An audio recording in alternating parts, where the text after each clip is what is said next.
मेरा नाम सुधा है। जब मेरी उम्र सिर्फ 20 साल की थी, मेरे घर के पास में एक छोटा सा मंदिर था। 2 दिन पहले ही मंदिर में नया पुजारी आया हुआ था। वह लोगों से अपने आप को बाल ब्रह्मचारी बता रहा था। करीब 35 साल का था, देखने में गोरा और शरीर से कसा हुआ था। मैं हफ्ते में 4-5 बार मंदिर जाया करती थी। मंदिर में वह मुझे घूर घूर कर गलत निगाह से देखा करता था। मुझे उसके नियत पे शक होने लगा था, मगर मुझे भी अच्छा लग रहा था। एक दिन मैं सुबह ही मंदिर पहुंच गई। वहां पहुंचने पे देखा कि पुजारी खुले में नल के नीचे नहा रहा था। वह मेरी तरफ देखकर मुस्कुराया और रुकने के लिए इशारा किया। उसका कसा हुआ बदन अच्छा लग रहा था। उसने पतली सफ़ेद धोती पहनी थी। मैं तिरछी नज़र से उसे देख रही थी। उसे पता चल गया था कि मैं उसे देख रही हूँ।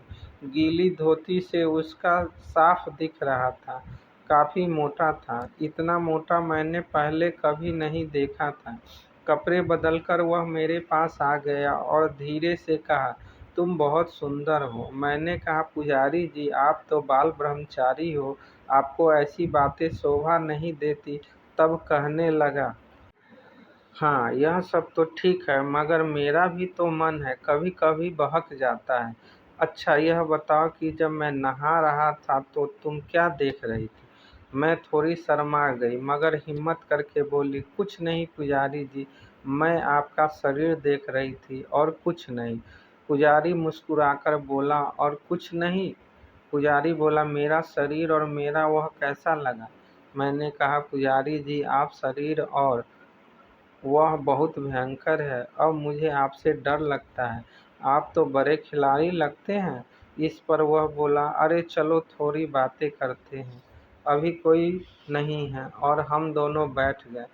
पुजारी जी मेरे वो को देखकर बोले कि काफ़ी बड़े हो गए हैं, मन करता है कि मसल दूं। तब मैंने कहा, लगता है आप बाल ब्रह्मचारी के नाम पे बहुत मज़े कर चुके हो। आप तो बहुत खराब आदमी लगते हो। मैं आपके बारे में सबको बता दूंगी। पुजारी डर गया और कहने लगा, प्लीज़ ऐसा मत करना, मैं तुम्हें कुछ नहीं करूँगा। प्लीज़ अपना नाम तो बता दो। मैंने कहा, मुझे लोग सुधा कहते हैं। अच्छा ठीक है, नहीं बताऊंगी, लेकिन मैं कल शाम को फिर आऊंगी और आपसे और बातें करूंगी। यह कहकर मैं घर चली गई। दूसरे दिन करीब 8 बजे शाम को मैं मंदिर गई तो देखा पुजारी जी अकेले बैठे हुए हैं। मैंने पूछा, अरे पुजारी जी, आज कुछ चिंतित लग रहे हो? मैंने उनके गाल पकड़कर कहा। तब जाकर वह मुस्कुराए और मेरा हाथ पकड़कर कहने लगे, अरे सुधा, मैं तो डर गया था कि तुम मुझसे गुस्सा हुई हो। पुजारी जी मेरा हाथ पकड़कर कमरे में ले गए और कहने लगे, आज यहाँ कोई नहीं आने वाला है। पुजारी जी कहने लगे, आज मस्त वाला क्रिकेट खेलने का मन कर रहा है। मैं बोला, मुझे भी क्रिकेट खेलने का मन कर रहा है। कमरे में बहुत धीमी रोशनी थी। पुजारी जी अपना बल्ला निकाल दी। अब मैं उनके शरीर पर हाथ रखकर सहलाने लगी। उन्होंने मेरा एक हाथ पकड़कर अपने पर रख दिया। उनका बल्ला देखकर मैं डर गई।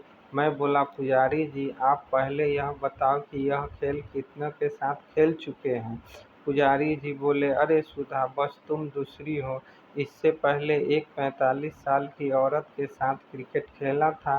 फिर मैं पुजारी जी के साथ 3 घंटे जमकर क्रिकेट खेली।